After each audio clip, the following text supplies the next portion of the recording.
አንገታችን ላይ የምናስረው ማህተብ ብዙ አለ። አሁን የቅዱስ ገብርኤል የቅዱስ ሚካኤል እሱ ነገር ተገቢ ነው ወይ? አንገታችን ላይ አለ የጌታችን መድኃኒታችን ኢየሱስ ክርስቶስ መስቀል ብቻ ነው እንደምናደርግ ከዚህ በፊት ማውቅ የነበረው ትምህርት እና አሁን የመጣው ዘመን አንገታችን ላይ የምናደርገው የቅዱስ ገብርኤል የቅዱስ አርሴማ ብዙ እንትን አለ እና እሱ ነገር እንዴት ነው ከቤተክርስቲያን ትምህርት? ሊቀ መላእክቶች 7 ናቸው አይደለ? እሺ።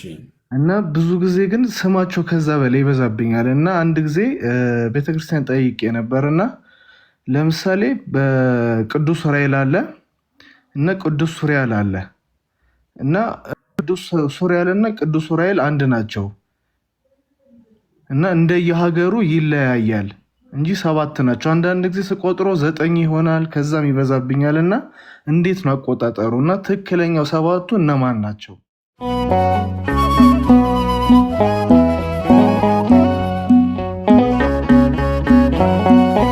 ማህተብ አለ የምናደርገው መስቀል የተለያየ ብዙ እንትን የምናደርገው ነገር አለ እና ዘመኑ አሁን የመጣ ደግሞ እንትን አለ። ለምሳሌ ማህተብ ሆኖ የቅድስት አርሴማ ቅዱስ ገብርኤል የእመቤታችን ብዙ አይነት እንደዚህ አለ። ሌላም በእጅ የሚደረግም አለ ብዙ መስቀል ያለበት የእመቤታችን ብዙ እንትን አለ በአጭሩ። ሌላ ከዚህ በፊት ደግሞ ከሌላ መምህር የወሰድኩት ትምህርት አለ። አሁን ለምሳሌ እጅ ላይ የሚደረግ ቀለበት ከቃል ኪዳን በስተቀር ሌላ ማስገባት አይቻልም የሚል ትምህርት ሰምቼ ነበርና ስለዚህ ትንሽ ማብራሪያ ብትሰጠኝ መምህር። የጣት ቀለበት ነው? አይ ስለ ጣት ቀለበቱ ብቻ ሳይሆን ሙሉ አለ። አሁንም አንገታችን ላይ የምናስረው ማህተብ ብዙ አለ። አሁን የቅዱስ ገብርኤል የቅዱስ ሚካኤል እሱ ነገር ተገቢ ነው ወይ? አንገታችን ላይ አለ የጌታችን መድኃኒታችን ኢየሱስ ክርስቶስ መስቀል ብቻ ነው እንደምናደርግ ከዚህ በፊት ማውቅ የነበረው ትምህርት እና አሁን የመጣው ዘመን አንገታችን ላይ የምናደርገው የቅዱስ ገብርኤል የቅዱስ አርሴማ ብዙ እንትን አለ እና እሱ ነገር እንዴት ነው ከቤተክርስቲያን ትምህርት? መስቀል ተደርጎ ማድረግ ይቻላል፣ ምንም ችግር የለውም። ለምሳሌ አንገታችን ላይ ክር አስረን እንደዚህ ክር አስሮ በአንገታችን ላይ መስቀል ያለው ክር አስሮ ከዛ ላይ ቅዱስ ገብርኤል ስለ አድኖ ያለበት የእመቤታችን የድንግል ማርያም ያለበት የቅዱስ ገብርኤል ያለበት ማድረግ ይቻላል፣ ምንም ችግር የለውም። እዚህ ጋር አድርጎ ማለት ነው። ግን ይህንን መስቀል ትቶ አይደለም ማድረግ ያለበት። መስቀሉ የቤተክርስቲያናችን መለያዋ ነው፣ አርማዋ ነው፣ መገለጫዋ። መስቀል ይደረጋል፣ ይሄ ግድ ነው። መስቀልና የድንግል የገብርኤል ስለ አድኖ ብቻ አይደለም፣ ክታብ ይደረግ የለም? የቅዱስ ሚካኤል በተለይ ህፃናት ሲወልዱ አይታችሁ ከሆነ የቅዱስ ሚካኤል መልክ ያለበት የቅዱስ ሩፋኤል የቅዱስ ገብርኤል ክታባቸው አንገት ላይ ይታሰራል። ያ የቅዱስ ሚካኤል ያ የቅዱስ ገብርኤል ድርሳን ወይ ደግሞ መልክ ያለበት እዚህ ጋር አንገታቸው ላይ ከታሰረ አጋንንት ያንን ስም የእግዚአብሔርን ስም እያዩ አይቀርቧቸውም፣ ይርቋቸዋል። ለዛም ነው እንደዛ የሚደረገው ማለት አይደለም። የገብርኤል ያለበት የሚካኤል ያለበት የእመቤታችን ያለበት ይህም ይደረጋል። ያ ብቻ አይደለም። አይታችሁ ከሆነ ሊቃነ ጳጳሳት አይታችሁ ከሆነ ጳጳሳት ምን ያደርጋሉ? ትልቅ መስቀል እዚህ ከቀሚሳቸው በላይ ያደርጉ የለ? እዛ መስቀል ላይ የሚያደርጉት መስቀል አይታችሁ ከሆነ የድንግል ማርያም ስዕል ያለበት የለ? የፓታሊኩ ላይ አላያችሁም? እዚህ ጋር የፓታሊኩ የሚያደርጉት እዛ ላይም የእመቤታችን የመድኃኔዓለም እንደዚሁ ደግሞ የቅዱስ ሚካኤል የቅዱስ ገብርኤል የእመቤታችንን መስቀል ያለበት ይደረጋል። ግን መጀመሪያ አንድ ሰው አንገቱ ላይ መስቀል ማህተም እንደዚህ ማሰር አለበት። ከዛ አዲሽናል ማድረግ ይችላል እንጂ ሌላ ጥርጥር አለም። ሰው ኃጢአትና ክፉ ነው የሚያሰኘው ኢንቴንሽኑ ነው። ኢንቴንሽኑ መጥፎ ነው። አይ እኔ ከክርስቶስ መስቀል ያነሰ አድርጌ የበለጠ አድርጌ ስለማስብ ነው ሲል ስህተቱ የሚኖረው እዛ። የትልቁ ችግር ይሄ ነው። ሁለተኛ ብዙ መስቀልም ደራርበን ስላደረግን ጽድቅም ነው ማለት አይደለም። ይሄም ስህተት ነው። በነገራችን ለምሳሌ አንዳንድ ሰው 4፣ 5 ምናምን መስቀል ለዚህ ያሰው ይሰር ምንም ችግር የለውም።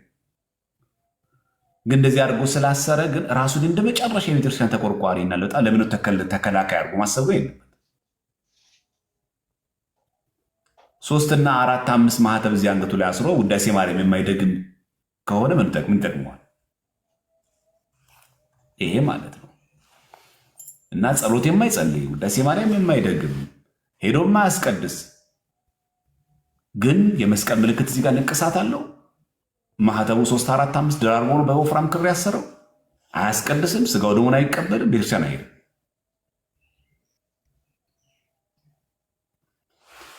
ስለዚህ እንደዚህ አይነት ነገሮች ሰዎች ስተት ውስጥ እንዲገቡ የሚያደርጋቸው ምንድን ነው ካለ የኛ የእምነታችን ማነስ የእውቀታችን ማነስ የሚያመጣው ነው እንጂ እንደዛ በመደረጉ ብቻ ትክክለኛ ነው ማለት አይደለም።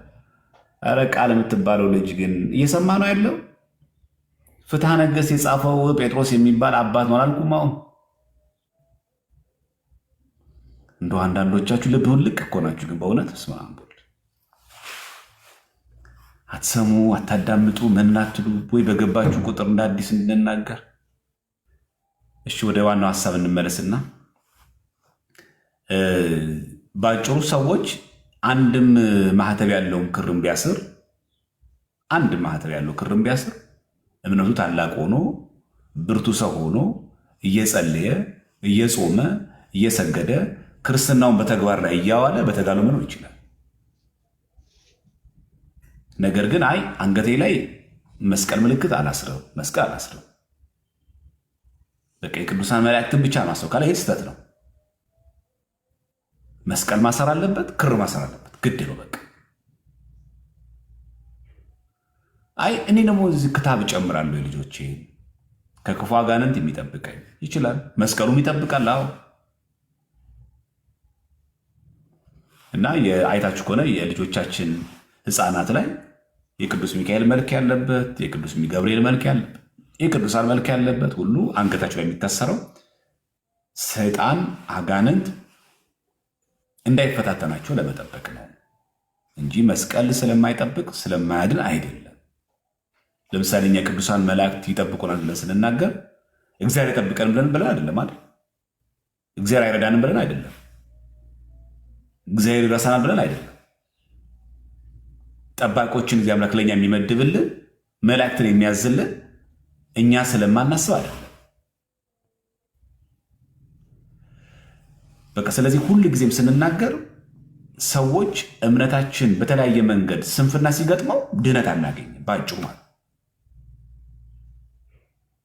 ለምሳሌ ጠበል እንሄድና እንጠመቃለን። አንዱ ድኖ ይመጣል፣ አንዱ ሳይድን ይመጣል። ጠበሉ እኩል ነው። ለአንደኛው የሚያድን ለአንደኛው የማያድን ሆኖ አይደለም። ግን ለምንድን ነው የሚለያየው?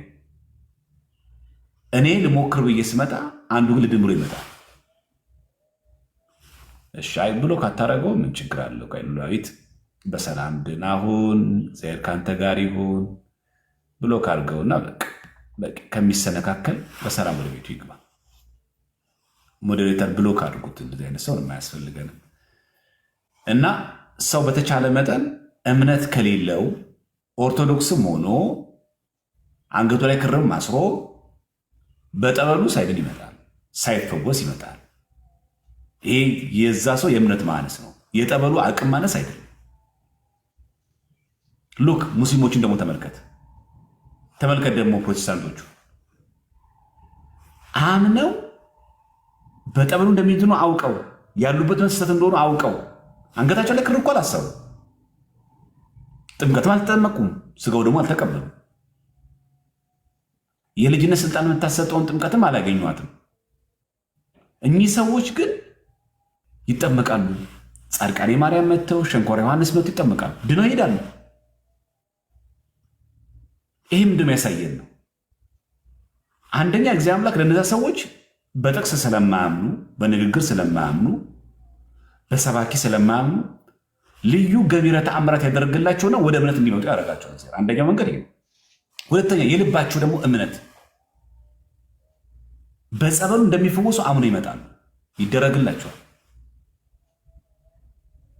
ስለዚህ አንድ ሰው አንገታችን ላይ ክር አስረን ደግሞ እኛን ደግሞ ተመልከቱ እንግዲህ ኦርቶዶክሳዊ ክርስቲያን ሆነን ጠበሉ ደግሞ የኛ ሆኖ ሳንፈወስ በስንት ጊዜ በሽታ እንቆያለን።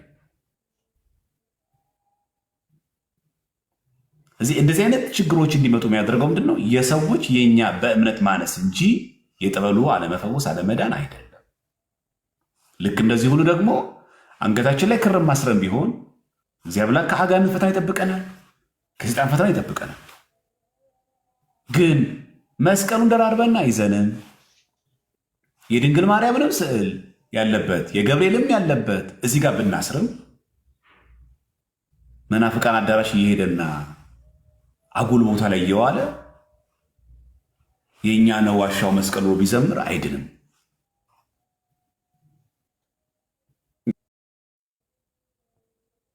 ይህ መታወቅ አለበት ማለት ነው።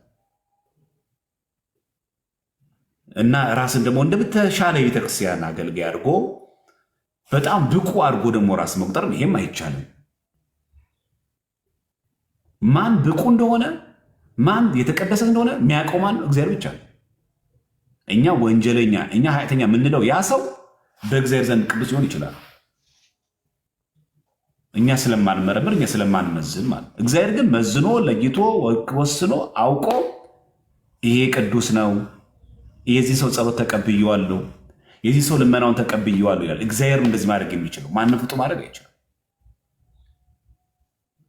አላያችሁም? ብዙ መስቀል አንገታቸው ላይ አስረው ጠበል ቦታ ላይ የሚሰቃዩ ሕሙማን የሉ?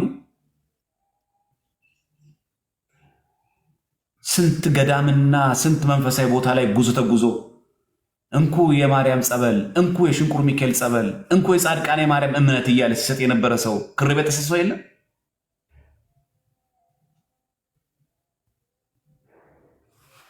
አናቃቸውም? እንደዚህ ገዳም የሚባል ነገር ያላለፋቸው ያላመለጣቸው መንፈሳዊ ጉዞ የማያልፋቸው የነጠላ አይነት የሚቀያይሩ የማህተብ አይነት የሚቀያይሩ በጣም ብዙ ማለት ነው። ግን የካዱ ሰዎች አሉ። ለምሳሌ ሰይጣን በውዳሴ ከንቱ እንዳይጥለን መጠንቀቅም አለብን። ብዙ ክሮችን አሳስረን በቃ የተለያየ ክሮችን እንደዚህ አሳስረን እዚህ ጋር አንጠጥ ይዘን ምናምን ነገር እዚህ ጋር የሀገር መቁጠሪያ ምናምን ይዘን ታሪው ምናምን ሰይጣን አቤት ክርስትናው እኮ የሱ ይለያል። እያወራሁ እኮ ይጸልያል። መንገድ ላይ ሲሄድ እኮ ይጸልያል። እንዲህ እንድንባል አይደለም መጸለይ ያለብን። መጸለይ ስላለብን ነው የምንጸልየው እንጂ ጸሎተኛ እንድንባል ሰዎች እንዲያደንቁን እንዲያመሰግኑ ፈልገን አይደለም። የተሬው ጸሎት እኛ ቤተክርስቲያን አይፈቀድም። የመታየት ሰው እንዲያይን አንጸልይ። መጸለይ ስላለብን ግን እንጸልያለን። ጸሎት እግዚአብሔር ጋር የምናደርግ ስለሆነ ማለት። ስለዚህ እንደዚህ አንገታቸው ላይ ክር ማሰሩ አንገት ላይ ያለው ማህተብ ክር መስቀሉን አሳንሰው ከሆነ ኃጢአት ነው ባጭው። ኃይል የለውም አቅም የለውም ብሎ ከሆነ የዛ ሰው ሞት ይሉ። የቅዱስ ሚካኤል የቅዱስ ገብርኤል ክታብ የልጆች አንገት ላይ የምናስረው መስቀሉ ኃይል የለውም ብለን አይደለም። የክርስቶስ መስቀል ይጠብቃል። አዎ ቅዱስ ሚካኤል ደግሞ በተሰጠው ቃል ጋር ጭምር ደግሞ እኛ ልጆቹን ይጠብቃል። ህፃናቶቻችን ልጆቻችን ይጠብቅናል ብለን አምነን ነው። እምነት የተስተካከለ ጤናማ መሆን አለበት። የተወለጋገደና የተሳሳተ ትምህርት ከተሳሳተን ደግሞ ያው ደግሞ እንስነክና እንጠፋለን። ይህ እንዳይሆን ደግሞ እውነተኛና አማናዊ ትምህርት መያዝ አለብን። ስለዚህ ሰዎች አንገታቸው ላይ ማህተብ ሲያስሩ መስቀል ማሰር አለባቸው። ተጨማሪ ስዕሎችን ማድረጋቸው ምንም ክፋት የለውም። በውዳሴ ከንቱ ግን እንዳይወድቁ፣ በመሰነካከል ግን እንዳይወድቁ ወይም ደግሞ ኢንቴንሽኑ ራሱ ይሄ እኮ ያንሳል ከመስቀሉ የበለጠ እኮ ይሄ ስለሚጠብቅን አይነት የብልልት መንገድ ተከትለን ግን አይደለም። ቅዱስ ሚካኤል ጠባቂያችን ነው። ገቢ መልአክን በጣም ነው የምወደው፣ ፈጥኖ ደራሺ ነው ብለን ስንናገር አይ እግዚአብሔር እኮ ፈጥኖ አይደርስም ከገብርኤል እኮ ይዘገያል እያልን አይደለም። እግዚአብሔር አምላክ እንደዚህ አይነት ክህደትን ከውስጣችን ያውጣል። ስንናገር እኛ የምናምነው እውነት እንዲህ መታወቅ አለበት። አንተ እኮ የኔ ትክክለኛ ወዳጅ እኮ ነህ። ሁሉም ጓደኛ እኮ ሲቀየርብን እንኳ አንተ አልተቀየርክብኝም። ሁሉም እኮ ሲከዳኝ እንኳ አንተ አልካድከኝም። አንተ እኮ እውነተኛ ወንድሜ ነህ ብለህ አንተ እውነተኛ ወዳጄ ነህ ብዬ ባመሰግነ አይ እግዚአብሔር እኮ እውነተኛ ወዳጄ አይደለም ማለት አይደለም። እይታችን በጣም ማስተካከልና ማረም አለብን እና ሰዎች ጤናማ ምልከታ ካላቸውንም የሚያሰነካክለው ነገር የለም ነው። በቃ እይታውን ካጠራው አንድ ሰው ጤናማ ይሆናል። እይታውን ካጣመመው ግን የትኛውም ነገር ኃጢአት ነው የሚሆነው። በቃ አንገታችን ላይ መስቀል ራሱ እንደዚህ አድርገን ስንሄድ ራሱ አንተ እንዴት ነው መስቀሉ የሚያምረው እንዲባል ፈልጎ ከሆነ ራሱ ኃጢአት ነው። የትኛውም እይታ በእኛ ቤተክርስቲያን ሾው አይፈቀድም። ነጠላ የምንለብሰው ለሾው አይደለም። እየሰማችሁን አለ ኦርቶዶክሳውያን? እየሰማን ነው። አይ ለሌሎቹ ነው የምላችሁ። ይህ በጣም ማወቅ አለባቸው። ሾው አይፈቀድም። ይሄ ነው በቃ ይሁን እንደዚህ ያልተ በቃ ሰው እንዲያይልን ምናምን ነገር አንገታችን ማተር ነጠላ እንደዚህ አድርገን ምናምን በቃ ሰው ሾው ክልክል ነው፣ አይፈቀድም። እግዚአብሔር አምላክ በሾው አይመለክም። በመስቀላችን አንፈርበት፣ ትክክል። በመስቀላችን ግን አክት አናርግ። ሁለቱ ነገር አትቀላቅሉት። በቃ በማህተባችሁ አትፈሩበት። አንገት ማህተብ እንዳይታይ እንደዚህ አትበል። አትሳቀቅ፣ አትፈርበት። ተገቢ ነው። በቃ በሸሚዝ ምናምን ሸፋፍን እንደዚህ ቆላልፈ ምናምን ማህተቡ እንዳይታይ አትሳቀቅ። እንዲታይልህም ደግሞ አክት አታርግ። የሆነ እንትን የጌጥ አይደለም፣ የጌጥ አይደለም። ያውን የምታዩቸው አንዳንድ መምህራን አሉ፣ ሁሉም አይደሉም። በእርግጥ ግን አንዳንድ መምህራን አሉ፣ አይታችኋል። ቀሚስ እየቀያየሩ ምናምን ሾው የሚያሳዩት ማለት እቺ መከረኛ ከላይ የምትደረግ እዚህ ቀሚስ ላይ ነጠላለች እንትናለች፣ እቺ መስቀላለች፣ ይቀያይሯታል። በቃ ይሰራል ዲዛይን ምናምን ነገር። እውነት ነው፣ ለክብሩ ከሆነ እሰየው፣ ጥሩ ነው። ግን አይደለችም፣ ለታይታ አይደለችም፣ ሰው እንዲያይን አይደለም። ከዛ ደግሞ እዚህ ቀሚስ መሀል ላይ ደግሞ እስከርባለች ከሆነ ቀሚስ ላይ ደግሞ የሆነ ነጠላም አለ። እኛ ብዙ ነው እኮ በጣም ሸዋችን በጣም ከባድ እኮ ነው። በነጠላ መስበክ ልክ እንደ ውርደት እንደው በቃ እንደ ማሳነስ አድርጎ የሚያስብ ሰው ማለት የጥንት እኮ ክርስቲያኖች እዚህ ጋር እኮ የሚነቀሱት የመስቀል ምልክት በግራኝ መሐመድ ጊዜ ድንገት ሃይማኖትሽን ካጂ ብባል እንኳ ሰይፉ ሲመጣ አይቼ ክሬን ብበጥስ አንገት ላይ የተነቀስኩትን መስቀል አይተው ክርስቲያን ነው ብሎ ይግደሉኝ። ይህንን ሽፈርቼ በጠስኩት፣ ይህንስ የተነቀስኩት ምን አደርገዋል? እኛ ዛሬ ታቱ አድርገነው እየተጫወትንበት ነው ያለን።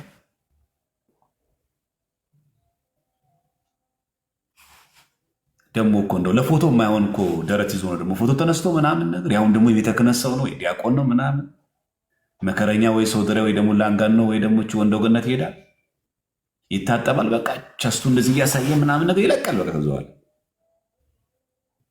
ያው የተፈለገው የተነቀስኩትን ይሁን ስጠይቁት መስቀል ነው ይላቸዋል። እና ይሄ ምንድነው ሙሉውን ስታዩት በምዕመናንም በአገልጋዮችም ዘንድ ይሄ አይነት የታይታይ ነገር አለ። በተለይ ትንሽ መታወቅ ሲጀመር ትልቅ ፌመስነቷ ስትጀምርና ሚዲያ ላይ በጣም ሲታወቅ የሚያረገንን ነው የሚያሳጣ። በቃ ነጠላ እኮ አያሳፍርም። ነጠላ እኮ ክብራችን ነው። የግድ ቀሚስ ካለበሳችሁ እኮ አልተባለም። አዎ እውነት ነው። አባቶቻችን ቀሚስ አላቸው፣ ትክክል ነው። አራያ ክህነታቸውን ጠብቀው ጥምጣማቸውን አድርገው መስበክ መገለጥ አለባቸው፣ ትክክል ነው። ግን የምናደርገው ቀሚስ ሁሉ ግን የምናደርገው ነጠላም ቢሆን ራሱ የምናደርገው መስቀል ሁሉ ግን ኦርቶዶክሳዊ ስርዓታችን ስለሆነ እንጂ ዲዛይንና መልክ እያሳየን እንዴት ያምራል እንድንባል አይደለም። ይሄ እኮ በሽታ በነገራችን ላይ መስቀል ላይ ብቻ አንገታችን ላይ ማህተብ ላይ ብቻ አይደለም። ቲክቶክ ላይ ስንወጣም እኮ ይሄ በሽታ እኮ አለቀቀን። አላያችሁ ወንዶችና አንዳንዶቹ ሲያወሩ ያው አለ አይደለም እንደዚህ ያለ በቃ 30 ጊዜ እንደዚህ ይኖራል። ምናልባት ለምዶብን ሊሆን ይችላል። እንዲያቅለሰልሸን እንዴት እንደሚያደርግን ራሱ አይታወቅም። በቃ ነው ንግግሩን እንስማ፣ እሱን እንየው እና በቃ ይሄ ያለ መከረኛ ፊልተር አለ፣ እሱን እንትን እንላለን። በቃ ከዛ በኋላ ራሳችን እናሳያለን። ለዛ ነው ብዙ ነገራችን ስታዩት ሾው ላይ የተመለከተ ነው። ስለዚህ አንገታችን ላይ ክር ስናስርም ሆነ ነጠላ ስንለብስ የትኛውን መንገድ ስናደርግ ሰዎች ኦርቶዶክሳውያን ናቸው ብለው እንዲያመሰግኑ ፈልገን መሆን የለብንም። በሃይማኖታችን ደግሞ እንደዛ ማለት ማፈር ግን የለብንም። እንመስክር። የጥምቀት ቀን ታቦተ ሕጉ ሲወጣ ከጥንድ ጋር ሆነን የጥንዶች ቀን አለ። የጥምቀት ቀን አምላከ አማልክት እግዚአ አጋዕዝት ንጉሠ ነገሥት የሆነ አምላካችን ከሰማያት ሰማያት ወርዶ በዮርዳኖስ ወንዝ የተጠመቀበትን ቀን ማሰባችን። ስለዚህ የዛ ሰዓት የጥንዶች ቀን ቫላንታይን ዴይ አይደለም። የዛን ቀን የአምላካችን ቀን ነው። ለእኛ ብሎ የወረደበት በዮርዳኖስ የተጠመቀበት የዛን ጊዜ ሳታፍር ነጠላ ለብሰህ በአደባባይ ከበሮ በአግባቡ እየመታ ለእግዚአብሔር ምስጋና እያቀረብክ ፀሐዩ እየመታ እየወቀረ ለእግዚአብሔር ክብር አድርገው። ለካሜራ አይደለም። ያለፋህበትና ያልተማርከውን ካባ ማድረግ አይደለም። ያ አለው ባለቤት አለው። የተማሩ አባቶች የተማሩ መሪጌቶች ባሉበት እነሱ ያደርጉታል ካባው። አንተን ግን አይመለከትም። እና እንደዚህ የጠረምቶች ውሰዱ ለማለት ነው። ይበቃል። ሰዓት ይናክል ሰዓት ከወሰንበት። እሺ እህታችን ከመጣሽ። እሺ ዲያቆን መጥቻለሁ። ቃሎት ያሰማል። መምህር ጸሎት ላይ ነው።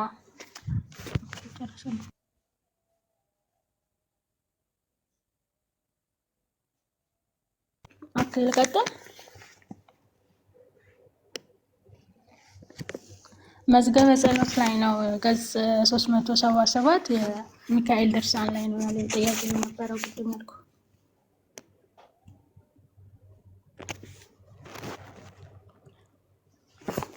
ድምፁ ግን አይሰማም። ሚዩት ነው። ክፈችው።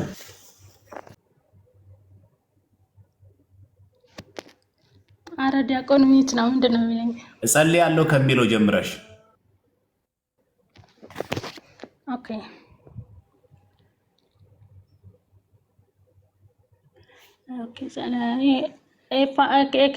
ከሚለው እነዚህ ስሞች ትንሽ አስቸግሮኛል እና እዚህ ጋር ከሚለው ብቻ ልጸልይልን ልበለው። የኔ ጥያቄ ከላይ ያሉት ቅድም ባስረዳኸው መሰረት ገብቶኛል። እነዚህ ጸጸ የሚለው ብቻ ነው።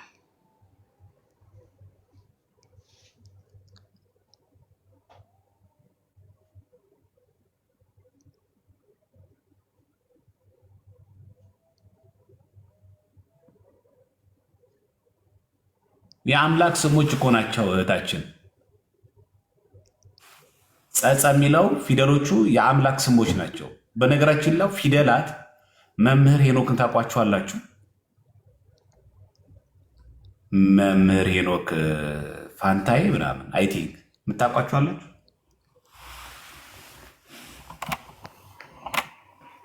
ታውቋቸዋላችሁ? ሄኖክ ኃይሌ አይደለም። አጥማቂው ምናምን ቄሱም ሄኖክም እሱንም አይደለም። እግዚአብሔር ይስጥልን። ሄኖክ ፈንቴ የጻፉት አለ። እያንዳንዷ ጨ ሚለው ጸ ሚለው ፀሐይ አሁን ጸሎቱ ጸ ነው። ፀሐዩ ጸ ሚለው እያንዳንዱ ማለት ነው ፊደላት ስመ እግዚአብሔር እንደሚገልጽባቸው ሮዳስም የገለጸ ይመስለኛል። ግን በመጽሐፍ ይቅርታ በመጽሐፍ መልክ ያየሁት የሄኖክ ፈንቴ ነው እና ከቻልሽ እህታችን እሱ ላይ አንብቢው እንዳለ ስሞች ትርጉሞች እንዳላል ትርጓሜያቸው እያንዳንዱ ማለት አሁን ይሄ መዝግበ ጸሎት አይደለም የምንድን ነው? አሁን ይሄ የቅዱስ ሚካኤል ድርሳን ማለት ማየት ያለብሽ ብቻውን የቅዱስ ሚካኤል ድርሳን ያለበት መጽሐፍ ተመልከችው። ብቻው ይሄ መዝገበ ጸሎት ላይ አብሮ የወጣ ነው። ልክ ድርሳነ ገብርኤል፣ ድርሳነ ሚካኤል፣ ድርሳነ ሩፋኤል እንደሚባለው ራሱን ችሎ አላለም። ድርሳኖቹ ራሱ ላይ ዛሬ ተመልከችው ገበያ ላይ ወጥቷል። መልኩም አብሮ ጭምር ያለበት ማለት ነው እና ሄኖክ ፈንቴ በደንብ አድርጎ ሀሌታሃ የእግዚአብሔር ስም ማለት ነው። ስሙ ትርጓሜ ነው። ለትርጓሜ ምን ማለት እንደሆነ ምን ማለት እንደሆነ ከምን እያንዳንዷ ፊደል ማለት ነው ስመ እግዚአብሔር የምትገልጽ መሆኗን ያሳያል። ስለዚህ በጸም ስንጽፍ ራሱ በክቧ ጸ ስንስል ፀሐይ ጽድቅ ማለታችን ነው። የጽድቃችን ፀሐይ እሳት ፀ ስንጽፍ እንዴት ምጽፈው? በክቧ ልምጽፈው እንዲያደርገን ከዛ በወገቧ እንዲህ እናደርጋለን። የጽድቃችን ፀሐይ ማለት ነው። ይሄኛው ጸሎት ደግሞ ስን ጸሎት ማለታችን ነው። ጸሎታችን የምትሰማ ማለታችን ነው። ስለዚህ እያንዳንዷ ፊደላት በሙሉ ስመ እግዚአብሔር የሚናገሩ ናቸው። እያንዳንዷ ከሀ እስከ ፐ ድረስ ነው ሄኖክ ፈንቲ በመጽሐፍ መልክ ያወጣው። ከሀ እስከ ፐ አይ ቲንክ መጽሐፉ ነበር መሰለኝ። አይ ቲንክ እሺ፣ ሌላ ጊዜ ሳው ከዛ አወጣላችሁና አሳያችኋለሁ። ችግር የለም። ኤኒሃው ግን ስመ እግዚአብሔር መሆኑን እንዳትረሺ ለማለት ፈልጌ ነው። ሁለተኛ ልክ እንደዚያ ጸሎት ስትጸልዩ በተቻላችሁ መጠን ድርሳኑ ቢኖራችሁ ራሱን ችሎ የወጣለን ድርሳነ ሚካኤል፣ ድርሳነ ገብርኤል፣ ድርሳነ ሩፋኤል ብቻው ራሱ ነው ጥሩ ነው። ሮዳስ አብራርቶታል፣ አላየሁትም። የሮዳስ ማብራሪያ አላየሁትም። ሮዳስም ካለ ሮዳስም ያብራራ ይመስለኛል። አይ ቲንክ ረስቼዋለሁ እንጂ አለ።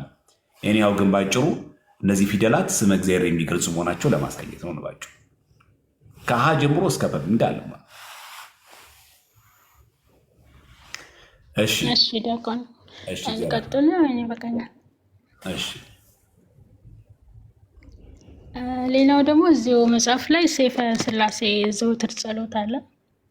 የስላሴ ተአምር ያደረጉት ይልና ብዛ ተአምራቱ ላይ አይደለም ጥያቄ ተአምሩ እንደሚያደርጉ አውቃለሁ። ተአምር የተደረገላቸው ሰዎች አሁን ነፍሳቸው በሰማይ ይሄድና በስላሴ ዙፋን ስር ቀርባ ስላሴ ነፍሷን ያችን ነፍስ ያናግሯት ወደ ሕያዋን ሲቀላቅሏት ወይም ደግሞ የሞተች ነፍስ ከስጋ ተለይታ በቀር የቀረበች ከሆነች ደግሞ ወደ ስጋ ተዋህዳ ዳግም ሕያው ሆና ትኖር ብለው እንትን የሚሏት አለ እዚሁ እንትን ላይ እና ያንን በስላሴ ፊት ሲነጋገሩ ነፍስ እንደዚህ ሆኝ ብለው ሲሉ ያን እንዴት ነው ወርዶ ወደ መጽሐፍ ሊጻፍ የሚችለው? ያን ማለት ይሄ ትንሽ ግራ ያጋባኛል። እሺ በሰማይ ሰልፍ ሆነ የሚል ሰምተሻል? ራዕይ ዮሐንስ ምዕራፍ 12 ላይ ያለው ቃል አንበሹ ታውቂያለሽ? እንዴት በሰማይ ሰልፍ ሆኖ እንዴት አዩት? ያንን እንዴት አዩሽ? እንዴት አዩ? አሁን ለምሳሌ በሰማይ ሰልፍ ሆነ የሚል ቃል አይደለ? አሁን ቅዱስ ሚካኤል እንደዛ መሆኑ በምን ታውቆ ነው? በምን ተነግሮ ነው ያ ነገር የሆነው? አሁን የሚቀርጽ ኖሮ ወይ ደግሞ ሪከርድ የሚያደርግ ኖሮ ወይም ይሄን ቅልስ ሰምቶ ነው አይደለም አይደል? እግዚአብሔር ገልጦ ነው አይደል? አይደለም። አዎ ለምሳሌ ጳውሎስን ደግሞ ስትመለከቺው በመጽሐፍ ቅዱስ ላይ እንደምናገኘው ጳውሎስ እስከ 3ኛ ሰማይ ድረስ ተነጠቀ ይላል። ከዛ በኋላ ምን ይላል? ሰው ሊሰማ የማይገባው ቋንቋ ሰማ ይላል። በምን ታወቀ? ሰው ሊሰማው የማይገባው ቋንቋ ሰማ ይላል። ማን አወቀ? ጳውሎስ እንደዛ መስማቱ ማን ያወቀው? ስለዘገበልን ነው አይደል? ባይጽፍ እንዴት እናውቃለን? የሉቃስ ወንጌል ምዕራፍ 16 ላይ እንድትመለከቺ ደግሞ ቁጥር 19 ላይ ምን የሚል ቃል እናገኛለን? ያ ባለጸጋውና ድሃው ሲያርፉ ባለጸጋው በአብርሃም እቅፍ ሄዶ ተቀመጠ ይላል አይደለ? በአብርሃም እቅፍ ሄዶ ሲቀመጥ ያ ባለጸጋ ማን ነው? ያ ድሃው ባለጸጋው በሲኦል ነበር። ከዛ የሚያወሩትን ሁሉ በምን ታወቀ? ሲኦል ካሜራማን ኖሮ ነው? አብርሃም አባት ወይ ለምላሴ ጠብታ ልጄን አልዓዛርን ትልክልኝ ዘንድ እማጸናሃለሁ። ማን ሰማቸው ይህን ኮንቨርሴሽን ሲያደርጉ? በዛ አብርሃም ደግሞ የለም እኛ ወደ እናንተ እኛም ወደ እናንተ እናንተ ወደ እኛ እንዳትመጡ በእኛና በእናንተ መካከል ትልቅ ገደል አለ። ማን ነገረው? ይሄንን በምን አወቀ? ይሄንን ተረድተሽኛል እህታችን? አሁን በዛ ሰዓት ሪከርድ የሚያደርግ ኖሮ ምናምን ኖሮ አይደለም። ታውቂ ነው የፈለኩት መሰረታዊ ጉዳይ እንደፈለኩት እኔ ይሄን ነገር አሁን የሚቀርጽ ምናምን እንትን የሚል ኖሮ አይደለም። ስለተገኘ አይደለም። እግዚአብሔር ስለገለጠው ብቻ ነው።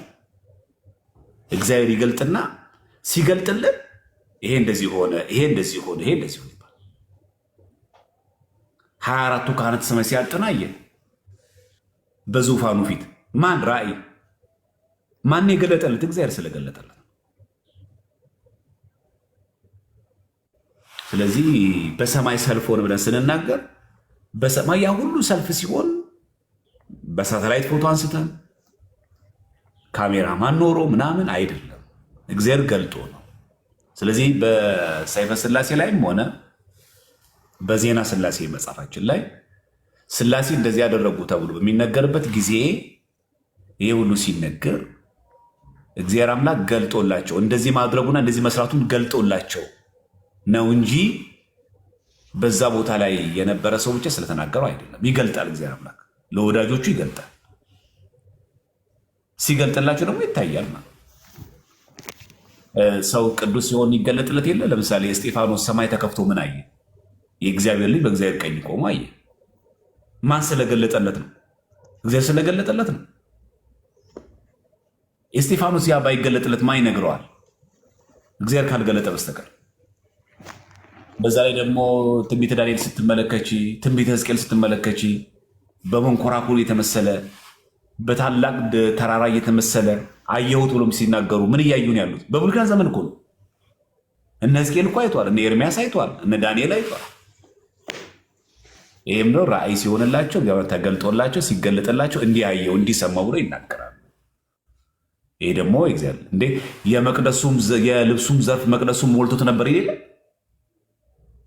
ኢሳያስ እኮ እንደዚህ የሚናገሩ አንዱ ለአንዱም ቅዱስ ቅዱስ ቅዱስ አሸናፊ እግዚአብሔር ሲሉ ሰማው። ትንቢተ ኢሳያስ ምዕራፍ 6 ላይ እኮ ነው። ሱራፌልና ኪሩቤል እሱን ቅዱስ ቅዱስ ብሎ ሲያመሰግኑ እንዴት ሰማ ኢሳያስ? ኢሳያስ እኮ ሰው ነው እንደኛ። ግን ምን ሆነ? የልብሱም ዘርፍ መቅደሱን ግን ሞልቶት ነበር። ስለዚህ እግዚአብሔር አምላክ ሲገልጥላቸው ቅዱሳን እንደዚህ ይናገራሉ። ስለዚህ በአጭሩ ምን ለማለት ነው? እንዲህ መሆኑ በስላሴ ዘንድ እንደዚህ ነውና ነፍሳችን እንደዛ መሆኗ ማን ተናግሮ ሲባል እግዚአብሔር ገልጦላቸው ነው። የበለጠ መጽሐፍ ቅዱስ ላይ ደግሞ ዕዝራ ሱቱኤል ምዕራፍ 6 ላይም አለልሽ። ነፍስ ወደ እግዚአብሔር ዘንድ ስትሄድ መንገደ ሰማይ ከዛ እግዚአብሔር ዘንድ ስትሰግድ ነው የሚያሳይ በሙሉ እዚህ 80 መጽሐፍ ቅዱስ ላይ ዕዝራ ሱቱኤል ምዕራፍ 6 ላይ ተቀምጧል። በደንብ አድርገሽ ማንበብ ትችያለሽ። ናይን ይመስላል። እሺ ዲያቆን ቃል ሕይወት ያሰማልኝ። አመሰግናለሁ። አሜን። እሺ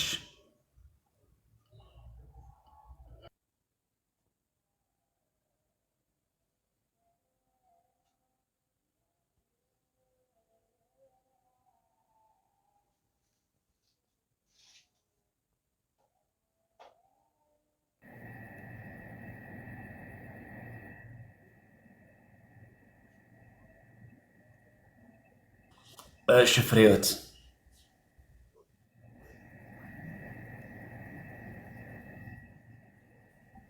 ፍሬህይወት የለም። እሺ ፍሬህይወት የለሽም የለሽም። እሺ ሌላ አለ? ሌላ ያለው ሰው አለ? ጥያቄ ያለው ሌላ?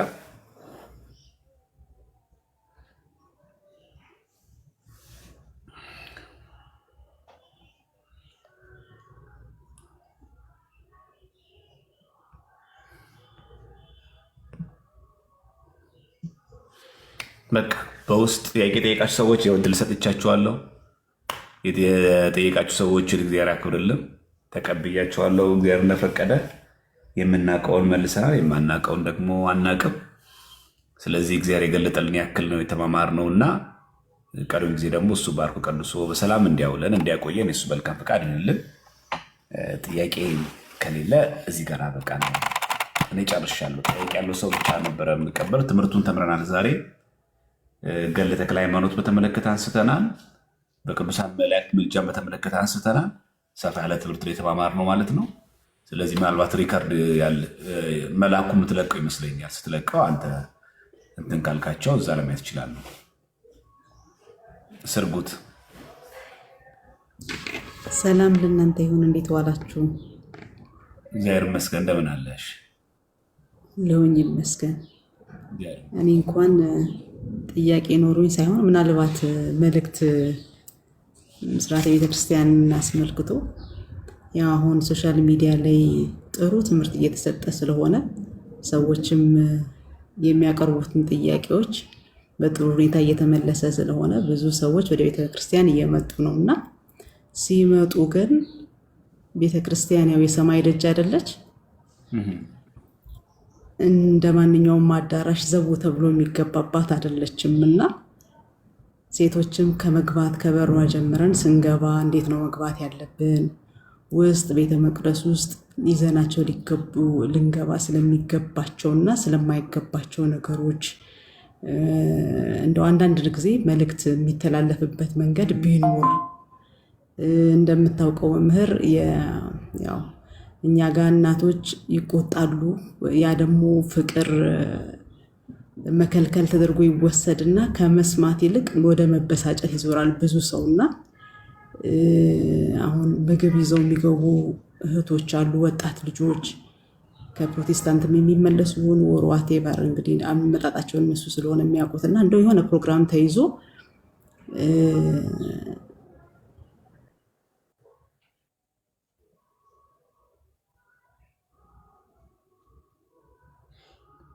ቆመ መሰለኝ የተናገርሽ ከሆነ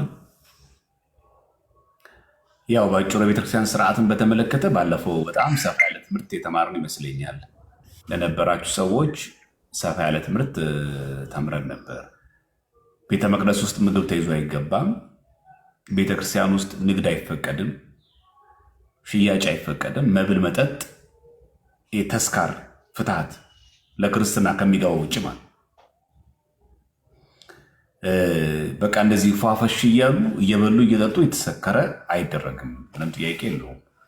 በዛ ደግሞ ልጃችን ይርበዋል ተብሎ እንደ ብስኩት አይነት አንዳንዶቹ ደግሞ እንደ ጁስ ምናምን ነገሮችን ለህፃኑ ይዞ ይገባሉ።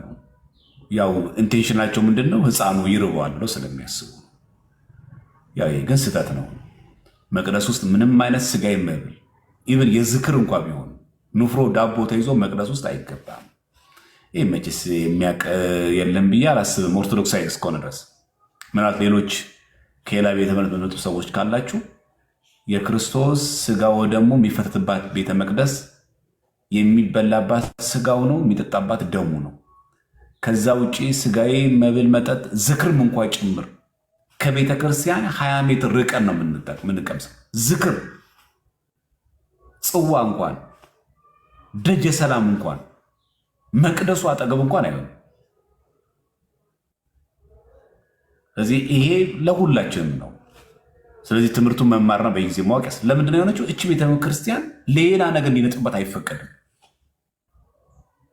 የአምላክ ስጋ፣ የአምላክ ደም፣ ከዚህ ውጭ ሌላ ምግብ የላትም ቤተክርስቲያን። ምግቧ መጠጧ እሱ እንኳን ሊበላባት ሊጠጣባት ቀርቶ ኢቭን እንኳን ስጋዊ የሆነ ምግብ ልንመገብ ቀርቶ የሴቶች ልማድ የሆነ እንኳን የወር አበባ እንዳትገባ የተከለከለው ለዚህ ነው። ደመ አምላክ በነጠበበት ደመ ብእሲት አይንጠብበት ነው። የክርስቶስ ስጋ በሚፈተትባት በዚህ ቤተክርስቲያን ላይ ሌላ ስጋዊ ነገር አናደርግ እንጂ ሴት ልጅ ታረክሰዋለች ብለን አስበን አይደለም። ባዕድ ነገር አትፈቅድም። በቃ ባዕድ ነገር ነው። በክርስቶስ ደም የተዋጀችው የኛ ቤተክርስቲያን። ከዚህ ውጭ ሌላ ደም አትቀበልም። የበግ ፍሪዳ የሰው አያስፈልጋትም። ተረድታችሁኝ ከሆነ ማለት ነው። ለዛ ባዕድ ነገር አይፈቀድም። ክርስትናም ልጆች ሲጠመቁ እንደዚህ አይነት ችግሮች እናያለን። ህፃኑ ሲጠመቁ ደግሞ ህፃኗ ሲጠመቅ ይበርዳቸዋል ተብሎ በቤርሙዝ ምናምን ውሃ አሙቀው ምናምን ካህኑ ሲያጠምቅ የሚያጠምቅበት ውሃ ቀዝቃዛ ነው፣ ልጅን ይበርደዋል ብሎ ማለት። አሁን እግዚአብሔር በለጣውን ሀሳብ የሆነን እውነት ስንፈታተነው እኮ ነው። አይታችኋል። የእምነታችን ጥርጣሬ ስንፈታተነው እና አጉል ስንመጻደቅ እንደዚህ ጥሩ አይደለም። ስለዚህ ባጭሩ በቤተክርስቲያን ስርዓት ማንኛውም ሰው ስጋዊ ምግብ ይዞ ብስኩትም ጁስም ዳቦም ምንም ይዘው መግባት አይፈቀድም። ፈጽሞ የተከለከለ ነው። የቤተክርስቲያን ምግቧ የቤተክርስቲያን መጠጧ ስጋ ወደሙ ነው። ስጋውን የበላ ደሙን የጠጣ ክርስቶስ ስጋ የዘላለም ሕይወት አለውና በዛ መሰረት ማወቅ አለብን። ባለፈው ብዙ ስላልኩበት ድጋሚ ከሆነ እንዳይሰላችሁ ብዬ ነው። እሺ እህታችን እግዚአብሔር ያክብርልን። አመሰግናለሁ። ቃል ሕይወትን ያሰማልን። እሺ እህታችን ጨረሳችሁ?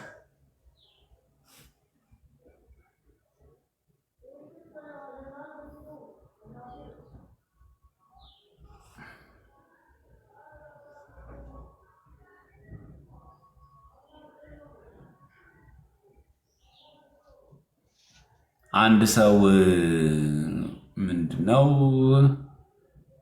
ከነ ኃጢአቱ ከሞተና ከፍትሃት ሲደረግለት እና ሲፈታ ከሲኦል አይገባም ማለት ነው? አይደለም። ሊገባም ይችላል፣ አይታወቅም። ከኛ የሚጠበቀውን ነገር አደረግን እንጂ ያ ሰው ሊገባ ይችላል፣ አናውቅም። በፍትሃት የሚምረው አለ፣ የማይምረው አለ። ስለዚህ ፍትሃት ሲደረግለት ማረው፣ ይቅር በለው ነው። እየለመንን ነው እንጂ እያዘዝነው አይደለም። እግዚአብሔር እየሰማችሁ ነው። ፍትሃት የሚደረገው ጸሎት የሚደረገው መስዋዕት ተሰውቶ ስጋው ደግሞ የሚፈተትለት ለዛ ሰው ይሄ ሁሉ የሚደረግለት እግዚአብሔር እንዲምረው የእግዚአብሔር ምሕረት እየጠየቅን ነው እንጂ እግዚአብሔር ግን እያዘዝነው አይደለም። ይሰማል አይደል? እግዚአብሔርን እያዘዝነው አይደለም። ፍትሃት አድርገናል፣ ጸሎት አድርገናል፣ ቅዳሴ ተቀድሷል፣ በስሙ ነፍስ ይማር ብለናል፣ ገነት አስገቡልን እያዘዝነው አይደለም። የሚጸድቀውና የሚኮነው የሚያውቀው እግዚአብሔር ነው። ኦርቶዶክሳዊም ክርስቲያን ነው። በነገራችን ላይ ንስሐም ገብቶ እግዚአብሔር አምላክን ንስሐ ገብቶ ላይ ይቻላል። አንድ ሰው ንስሐ ገብቷል ስጋው ደግሞ ተቀብለን ይቻላል። እኛ አይተነዋል። እኛ ማናቀው እግዚአብሔር ራሱ የሚያውቀው በትዕቢት የተሞላበት ራሱ ያ ሰውዬ የጠፋበት የተሰነካከለበት ስንት ነገር ያለበት ሰው ነው። አናውቅም። ይህንን ሰው መማር አለመማር የማን ድርሻ? የእግዚአብሔር። ሀሳቤ ግልጽ ነው አይደል? እኛ አናውቅም። እንደ የሰንበት ተማሪ ሁሉ ይጸድቃል እንደኛ አንድም ኦርቶዶክስ ሳይቀር ነው ገነት የሚገባው እንዳለ እንደኛ። አዎ የሚያጸድቀው የኦርቶዶክስ መንገድ ነው። ግን ስንቱ በቅነት ግን ተጉዞባታል። የነገደባት የለም፣ በዚች እምነት የሸቀለባት ሰው የለም። ድቁናውን ተገና አድርጎ ክህነቱን ተገና አድርጎ ታዋቂነቱን ተገና አድርጎ የብዙ ሰዎችን ሕይወትን ያበላሸ ሰው የለም። የብዙ ሰዎች ገንዘብ አልተበላ። ስለዚህ አንድ ሰው ኦርቶዶክስ ስለሆነ ቄስ ስለሆነ ዲያቆን ስለሆነ በሙሉ ነው ገነት የሚገባው ማለት አለ። እንኳን ኃጢአተኛ ነው እያልን ቀርቶ ማለት ደግሞ ማን ያውቃል? በቀኝ ወንበዴ እንደማረው በጥቂት ነገር የሚኖረው ደግሞ ይኖራል። ማን ያውቃል? ስለዚህ እግዚአብሔር ምሕረት አናውቅ። ስለዚህ ለምን ፍታት የሚደረገው ከተባለ ያንን ኃጢአተኛ ባሪያውን እግዚአብሔር አምላክ በደሉንና ኃጢአቱን ሳይመለከት እንዲምረው መጠየቅ። የመጨረሻው ፋይናል ዲሲሽን ሰጪው ግን ማን ነው? እግዚአብሔር ነው። የማረው አይማረው የሚያውቀው ማን ነው? እግዚአብሔር ነው። ከኛ የሚጠበቀውስ ነፍሱን ማርልን። ቢበድልህ እንኳን ብትበድልህ እንኳን ማራት ማረው ብለን እንጠይቃለን። እግዚአብሔር ግን ወስኖ መጨረሻ ላይ ገነት ማስገባት ወደ መንግስት መምራት ምሬሃለሁ ማለት ግን የማን ስልጣን ነው? የእግዚአብሔር ስልጣን። ከኛ የሚጠበቀው ጸሎት ነው። ይሄም ማወቅ አለ። ስለዚህ ከሰዎች የሚጠበቀው ጸሎት ነው። ድርሻው ግን የማን ነው? የእግዚአብሔር ነው እንጂ በእኛ ቤተክርስቲያን አስተምሮ ፍትሐት የተደረገለት በሙሉ ገነት ይገባል ብለን አይደለም። መሐሪው እሱ ነው። ፍትሐትም ተደርጎለት ደግሞ ሚምራውም ደግሞ አለ። እግዚአብሔር ምን ይሰማል?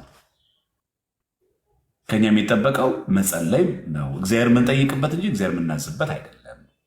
እሺ ፍሬዎት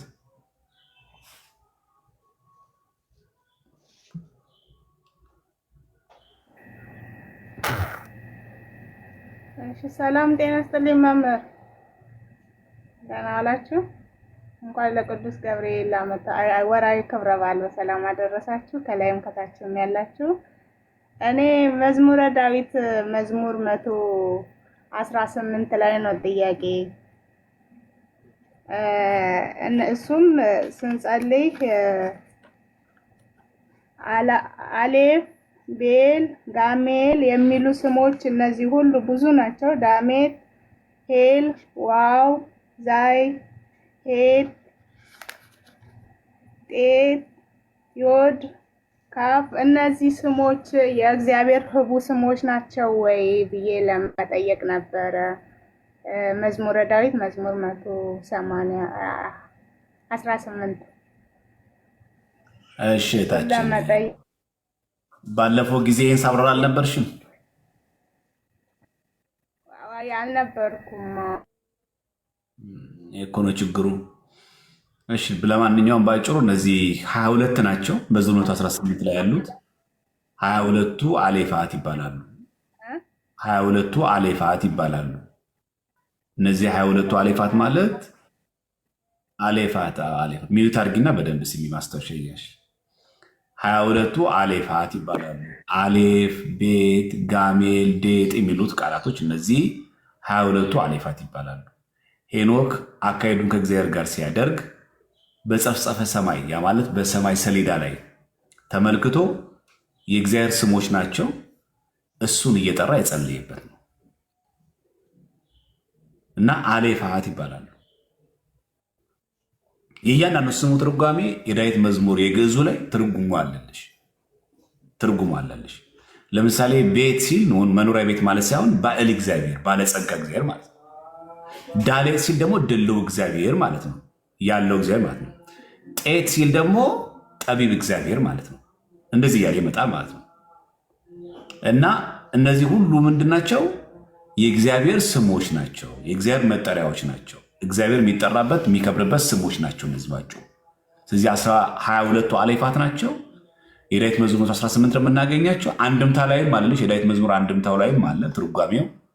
አሌፍ ብሂል ይላል ማለት ብሂል ማለት እንዲህ ማለት ነው። ቤት ማለት እንዲህ ማለት ነው። ዳሌት ማለት ይሄ ነው ማለት ነው። ፌ ማለት ይሄ ማለት ነው። ዛይ ሲባል ዝኩር እግዚአብሔር ማለት ነው። የሚያስብ የማይረሳን አምላካችን ማለታቸው ነው እያለ እያንዳንዱ አብራርቶ እናገኛለን። ስለዚህ በአጭር ቃል እነዚህ 22ቱ አሌፋት የተባሉት ሄኖክ ሲጸልይባቸው የነበሩት የእግዚአብሔር ስሞች ናቸው። ቃሉ የዕብራይስጥ ነው።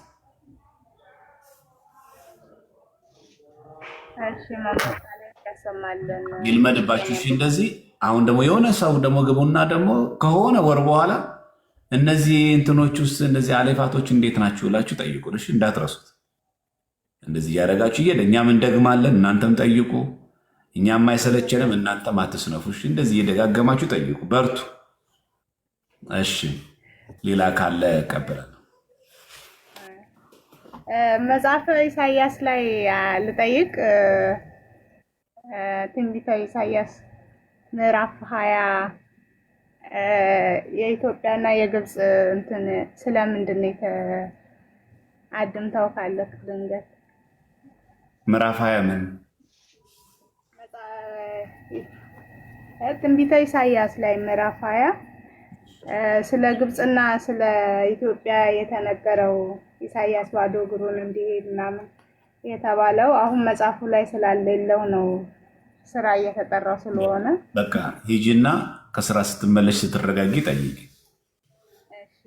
እሺ በቃ መምህር አለበት ያሰማል። እሺ እታችን እሺ አሚን አብሮ ያሰማን። እሺ እታችን እሺ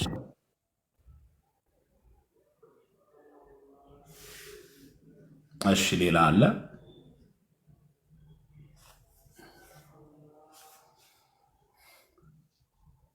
መቼ ይሆን አዲስ ጥያቄ የምትጠይቁት? ግን ምዕመናን መቼ ይሆን እናንተ እንደው አዳምጣችሁ ሰምታችሁ ነው የምትጠይቁት ማለት ነው። በጣም ብዙ ጊዜ እኮ በዚህ ላይ ነው ጊዜ እየገደልን ያለ ነው። ይመለሳል ጠይቃላችሁ፣ ይመለሳል ጠይቃላችሁ፣ ይመለሳል ጠይቃላችሁ። አሁንም እንደዛው ነገም እንደዛው ነው ይላልና እሺ ብቻ ለማንኛውም በኢንቦክስ ጥያቄ አትመልሱ ምናምን ብላችሁ የምትወቅሱ ሰዎች ግቡና ጠይቁሽ።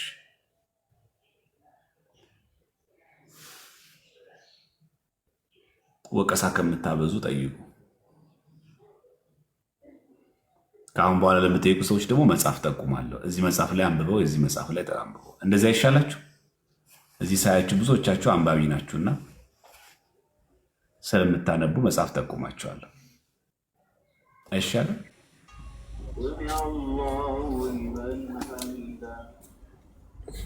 እሺ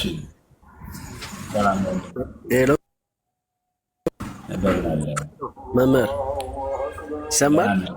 አዎ ይሰማል። እኔ እንኳን አንድ ጥያቄ የነበረችኝ ምናልባት ርዕሱ ይሆን አይሆን አላወቅኩም፣ ርዕስ ስላልተጻፈ ነውና አሁን የገባ አይ ቆይቻለሁ መቆየትስ እና ምናልባት ጥያቄ ምንድነው የእመቤታችን ጸሎት ጋር ነው ከነፍሷ ነፍስ ነሳ የሚለውን ቃል እንደው በትንሹም ቢሆን ወይም ደግሞ ማንበብ የምችልበት እንትን ካለ ብትጠቁመኝ ወይም ደግሞ ትንሽ ሃይላይት የሆነ ነገር ብትለኝ። ሃይማኖተ አበው ዘቅዱስ ቄርሎስን አንብበው። ሃይማኖተ አበው ዘቅዱስ ቄርሎስ።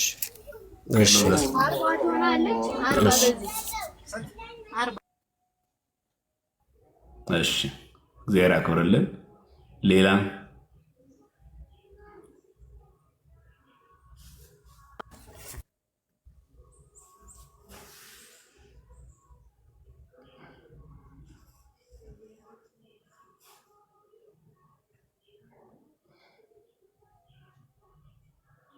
ጨረሳችሁ? አጠናቅቃችሁ? እሺ እግዚአብሔር ይስጣችሁ። እንግዲህ ከነገ ወዲያ እመቤታችን ቅድስት ድንግል ማርያም ክብረ በዓል ነው። ሰኔ ስንት ነው? ሰኔ ስንት ነው የሚሆነው? 21 ነው። እመቤታችን ቅድስት ድንግል ማርያም በተመለከተ ነው። እግዚአብሔር ከፈቀደ አንድ ቪዲዮ እንሰራለን። እሱን በተመለከተ አንድ ቪዲዮ እንለቃለን። እሱን ትከታተላላችሁ እግዚአብሔር ከፈቀደ። እሺ ኤርሚያስ ነው። ኤርሚያስ